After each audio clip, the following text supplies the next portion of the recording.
En Qatar se está desarrollando el Mundial y en muchos países la exaltación es grande. ¿Podemos hablar de que el fútbol puede tener rasgos religiosos? ¿Cuáles serían las analogías que podemos encontrar entre fútbol y religión? Le invito a explorar esta noche el fútbol entre lo sacro y lo sagrado.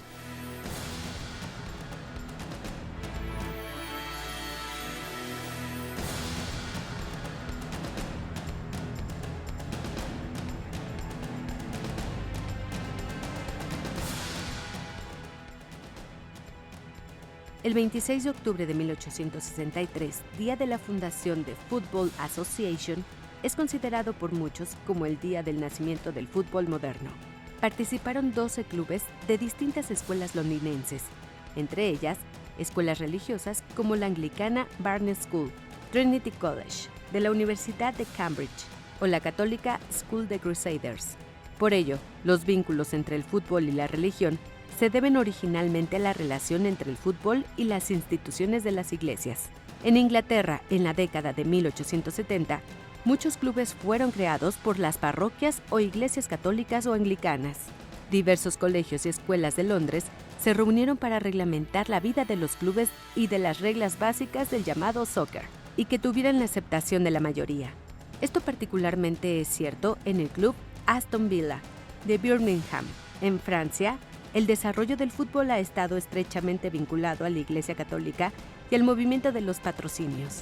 Este fenómeno ocurre en América Latina. Por ejemplo, el Club América de México nace en 1916 en el Colegio Mascarones, que pertenecía a la Congregación de los Maristas. San Lorenzo de Almagro, de Argentina, el equipo del Papa Francisco, fue fundado por el padre Lorenzo Bartolomé Maza en 1908. El Alianza de Lima, en Perú, vinculado a la devoción del Señor de los Milagros. Y así encontramos muchos otros como la Universidad Católica de Chile, el Celtic de Glasgow, el Santos de Brasil y el Santos de Torreón, que nació en Tlaxcala.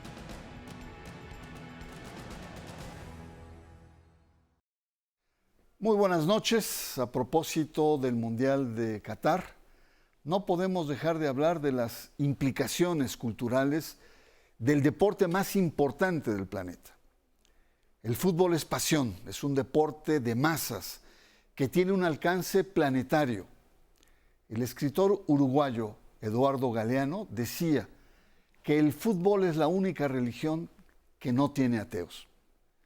Pareciera que en América Latina, continente profundamente religioso, las creencias han cedido paso a una nueva fe en la que los sacerdotes tienen pantaloncillos cortos. Estos emergen de los túneles del estadio y ofician la liturgia con el pie. Puede ser abusivo hablar de la imbricación entre religión y fútbol, sin duda alguna. Sin embargo, existen innegables cercanías, analogías. Otro rasgo de las creencias es una nueva parareligiosidad popular, secular, pagana, de reencantamiento de un mundo tedioso. El fútbol es una fórmula lúdica en la que juegan sentimientos de grandeza, pero también de tragedia. Los aficionados se vuelven fanáticos a la alza, mientras las religiones tradicionales, especialmente la católica y algunas cristianas, están dramáticamente a la baja en un mundo secularizado. El fútbol, más que un deporte o un espectáculo o un negocio millonario, es un fenómeno social a escala global, que levanta pasiones y también grandes negocios, que se deja sentir en diferentes esferas de la vida social. Ricos, pobres, sabios, ignorantes, hombres, mujeres, se entregan con fervor a un juego casi sagrado de reglas sencillas e imperfectas.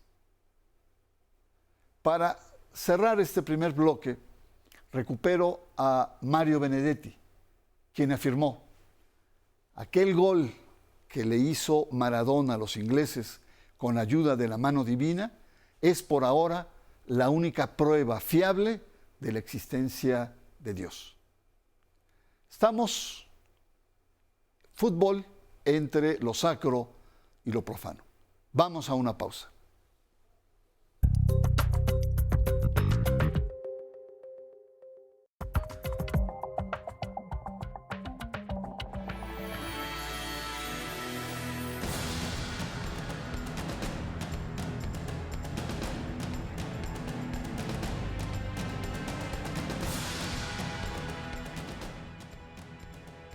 Diego Armando Maradona nació el 30 de octubre de 1960 en Argentina y murió el 25 de noviembre de 2020.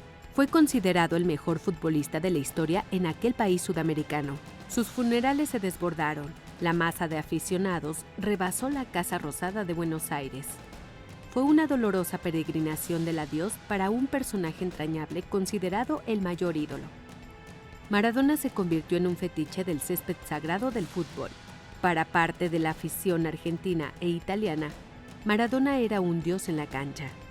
La fuerza simbólica de Maradona es haber surgido del bajo fondo de la pobreza, hijo del barrio. A través del fútbol, se encumbra no solo como el mejor futbolista, sino como rebelde. Un tabú impuro que expresó lo más sucio que tiene la propia sociedad argentina. Un ídolo que surge desde las entrañas de la humildad y la pobreza para convertirse una leyenda en las canchas y en la sociedad. Su gol con la mano de Dios ante Inglaterra en el Mundial de México 86 incitó la construcción de una iglesia maradoniana que congrega a miles de fanáticos. La iglesia fue fundada el 30 de octubre de 1998 en la ciudad de Rosario. Podría ser vista como un tipo de sincretismo o como una religión, dependiendo de qué definición religiosa se opte por utilizar. Alejandro Verón, uno de los fundadores de la iglesia maradoniana, dijo: "Tengo una religión racional, y esa es la Iglesia Católica. Y tengo una religión en mi corazón, la pasión, y eso es Diego Maradona".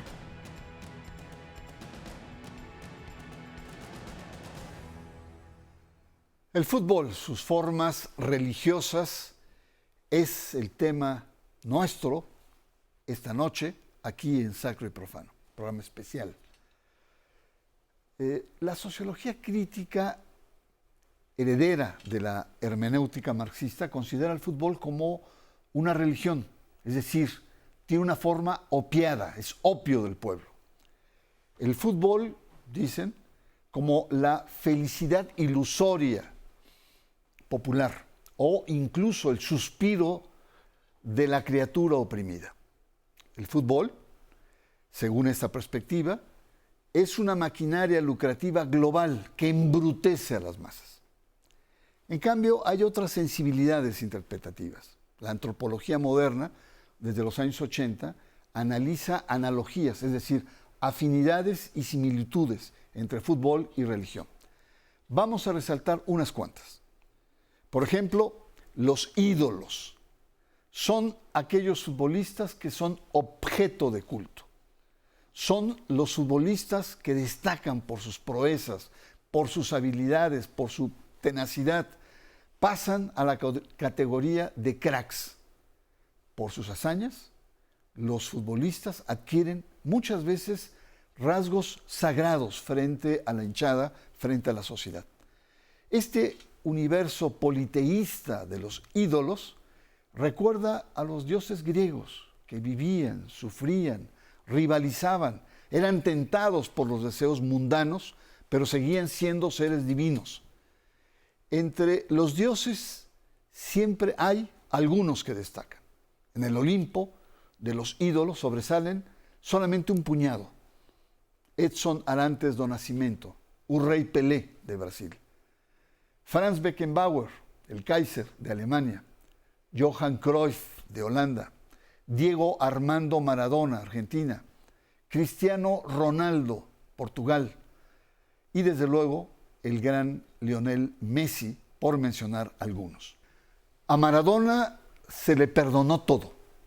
Su drogadicción, su promiscuidad, sus nexos con la mafia, su rebeldía peronista, ser feo, chaparro, gordo. Pero en la cancha, el Pelusa era un dios.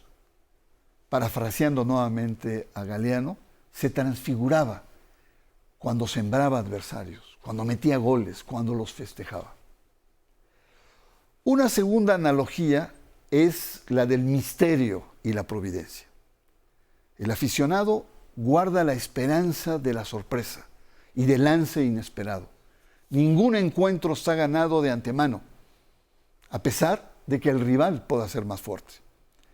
El providencialismo y la incógnita flotan esperando la ayuda divina, mistérica. Se recuerda, por ejemplo, al débil Uruguay, que vence en Brasil en la final de Maracaná en 1950. Un hecho inusitado. Ahí estuvo la providencia. El fútbol es aspiración a una vida que no está predeterminada, donde la suerte no está echada, que puede ser impredecible y que depende de una promesa casi escatológica de triunfo. Otra analogía interesante es la identidad y la agregación social. Fíjese usted, es el sentido de pertenencia lo que está de fondo. Ser americanista o ser chiva significa que un individuo, independientemente de su condición, de su raza o género, pertenece junto con otros a una adhesión común que le otorga una cohesión, una característica propia y distintiva. Hay un conjunto de símbolos que refuerzan la afinidad, como son, por ejemplo, las insignias, las porras, los cantos, los banderines, las gorras, los colores. Todo esto sirve para diferenciarse de otras identidades. En Europa, este sentido gregario es mucho más corporativo y responde a la estructura y a la composición organizativa de los clubes.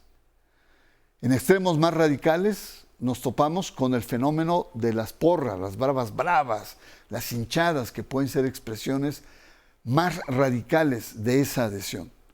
Algunas de estas adquieren formas de fanatismo destructivo, como muchas sectas, como algunas sectas. Hay otras similitudes, muchas más, pero brevemente destaco la cuestión del fanatismo y la violencia. Como toda religión, el fútbol está acompañado de momentos de violencia, de tragedia, de dolor. Estadios que se derrumban, guerras campales en tribunas, heridos, muertos, fanatismos destructores de las hinchadas o fenómenos de vandalismo, como por ejemplo los hooligans. Todo esto también forma parte de esta atmósfera futbolera. Concluimos este segmento con la paradoja del famoso entrenador británico Shankly. Algunas personas piensan, dice, que el fútbol es una cuestión de vida o muerte. Me resulta chocante esta definición. Les puedo asegurar que el fútbol es mucho más importante que eso. Las formas religiosas del fútbol aquí en Sacro y Profano. Vamos a una pausa y regresamos.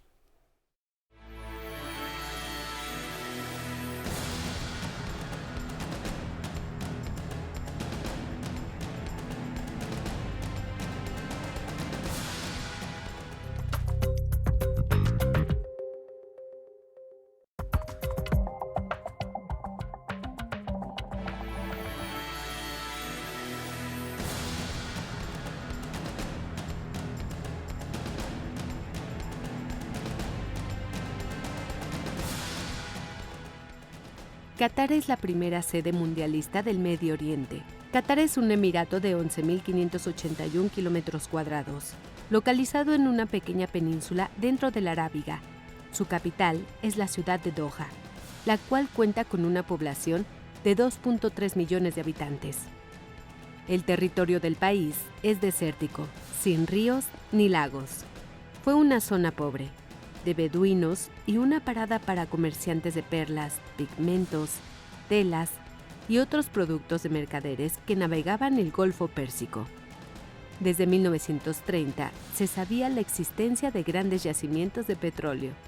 En 1971, Qatar obtuvo su independencia del Reino Unido, siendo gobernado por el emir Khalifa bin Hamad Al Thani, quien fue derrocado por su hijo Hamad bin Khalifa Al Thani. Fue bajo su reinado que el país comenzó a desarrollarse rápidamente. Su Producto Interno per cápita es de los más altos del mundo gracias a la exportación de gas natural. El horizonte de Doha, con sus enormes rascacielos, es el gran símbolo de la nueva prosperidad del país. Desde los años 80 ha requerido importar mano de obra proveniente de Asia, particularmente de la India. El Islam es la religión predominante con el 77%. Dentro de este porcentaje de población musulmana, el 90% son sunitas y el 10% restante chiitas. El porcentaje de población cristiana en el país alcanza el 9%, mientras que el resto de las personas que viven del país son hinduistas, budistas o predican otro tipo de religión.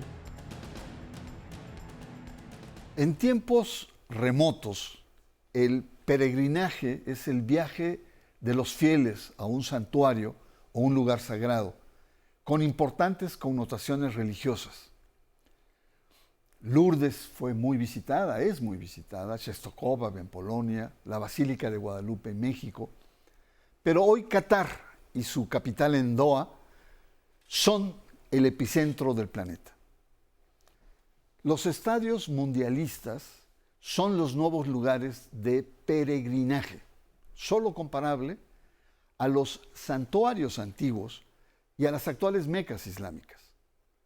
¿Sabía usted que Qatar espera más de 900,000 personas, 900,000 espectadores extranjeros? Solo los periodistas serán más de 5,500. Y pese a la crisis mexicana, cerca de 60,000 mexicanos compatriotas van a estar presentes en esta gesta mundialista. El fútbol, como las grandes religiones monoteístas, es universal porque asimila las distintas culturas, credos y clases sociales. En el caso del fútbol, tiene una notable ventaja. El fútbol no necesita de lengua ni de traducciones, porque es comprendido por todo el mundo y es jugado por todos en el planeta. Los estadios son los nuevos santuarios donde se desborda la pasión, se desbordan los nacionalismos, pero también los dramas. Hay en efecto un espacio sagrado, el césped. Los oficiantes son los jugadores, la feligresía con gestualidad codificada completa la liturgia y toda una serie de actitudes religiosas y mágicas.